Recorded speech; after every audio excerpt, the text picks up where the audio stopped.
हरे कृष्णा, राधे राधे। आप सबका वेलकम है वृंदावन सखी में। तो फ्रेंड्स, आज हम इस विषय में बात करेंगे कि गर्मियों में हम गोपाल जी की सेवा कैसे करें। और अलग अलग स्टेट में अलग अलग मौसम होता है। कहीं बहुत ज़्यादा गर्मी होती है, कहीं थोड़ी कम गर्मी होती है। हिमाचल में जाओ तो थोड़ी कम गर्मी है, और साइड पे जाएंगे तो अधिक गर्मी है। तो गर्मियों में गोपाल जी की सेवा हमें किस प्रकार करनी है, तो देखिए जैसे आप देख रहे हैं, मैंने गोपाल जी को नेट की पोशाक धारण करा रखी है। आप चाहें तो आप कॉटन की भी पोशाक धारण करा सकते हैं। और मैं तो ज़्यादा गर्मी हो जिस दिन, तो उस दिन मैं तो केवल ठाकुर जी को हल्की हल्की जैसे धोती कुर्ता पहनाती हूँ, या ठाकुर जी को मैं हल्की सी चोली, कॉटन की डिज़ाइनर चोलियाँ मैंने बनवा के रखी हुई हैं, वो चोलियाँ डलवाती हूँ। तो देखिए ये मैंने कॉटन की, ये मैंने नेट की पोशाक धारण करा रखी है। और मैंने जो ठाकुर जी का श्रृंगार भी है, हल्का हल्का मोतियों का श्रृंगार कर रखा है, ज़्यादा श्रृंगार भी नहीं किया, इसी भाव से कि गोपाल जी को गर्मी लगेगी। तो देखिए, तो इसी भाव से मैंने ठाकुर जी को केश भी धारण नहीं करवाए हैं, और ठाकुर जी को मैंने मुकुट भी धारण नहीं करवाया है।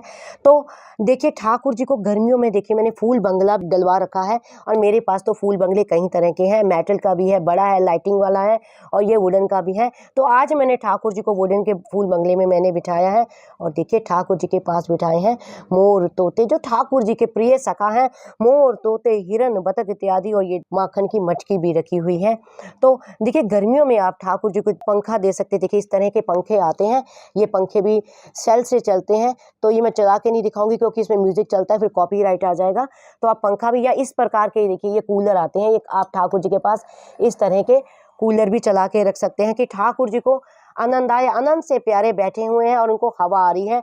और दूसरा, ठाकुर जी के पास जब भी आप जल रखें, जल रखना आवश्यक है, तो जल हमेशा मिट्टी के मटके में रखें, क्योंकि बहुत गर्मी पड़ रही है और मिट्टी का जो मटका होता है वो ठंडा होता है, इसलिए मिट्टी के मटके में ही आप जल रखें। और ठाकुर जी को गर्मियों में क्या क्या भोग दे सकते हैं, आप ऐसे मिट्टी के मटके में ठाकुर जी को शरबत भी दे सकते हैं। भोग में आप क्या दें, तो जो ठंडे ठंडे शीतल पदार्थ होते हैं ठाकुर जी को वो आप दें। जैसे मान लीजिए ककड़ी है, खरबूजा है, तरबूजा है, आम है, जो सीजनल फ्रूट होते हैं, जो ऋतु फल होते हैं और जो शीतलता प्रदान करते हैं, ऐसे ही फल ठाकुर जी को आप दें। और स्नान आपने करवाना है तो स्नान आपने ठाकुर जी को, जो ताज़ा जल होता है, शीतल जल होता है, वो वाले जल से आपने स्नान कराना है। आप चंदन से भी ठाकुर जी को स्नान कर सकते हैं। और गर्मियों में विशेष, ये देखिए मेरे पास चंदन का इत्र है, तो गर्मियों में विशेष, मैंने इत्र के ऊपर पहले भी विशेष वीडियो बना रखा है, आप चाहें तो मेरे चैनल पे देख सकते हैं कि गर्मियों में ठाकुर जी को कौन कौन से इत्र लगते हैं। ये मेरे पास चंदन का इत्र है, तो इससे मैं ठाकुर जी की सेवा करती हूँ। आप चंदन का इत्र लगा सकते हैं, आप गुलाब का इत्र लगा सकते हैं, आप जूही, चमेली इत्यादि का इत्र लगा सकते हैं। तो ये जो इत्र होते हैं गर्मियों के इत्र होते हैं, और ठाकुर जी को सुगंधी जो है अति प्रिय है, तो आप ये इत्र सेवा भी ठाकुर जी की कर सकते हैं।